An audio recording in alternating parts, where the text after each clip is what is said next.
நெஞ்சிலே நெருப்ப வச்சா நீரும் அணைக்க முடியுமா? கண்ணிலே முள்ளு தைச்சா இமயம் மூட முடியுமா? பாரத கதையில் கூட பழியில் முடிஞ்ச காவியந்தான்.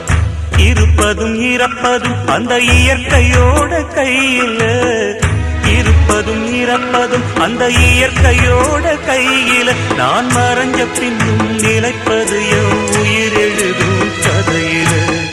சந்திரனே சூரியனே நட்சத்திர நாயகனே, சந்திரனே சூரியனே நட்சத்திர நாயகனே.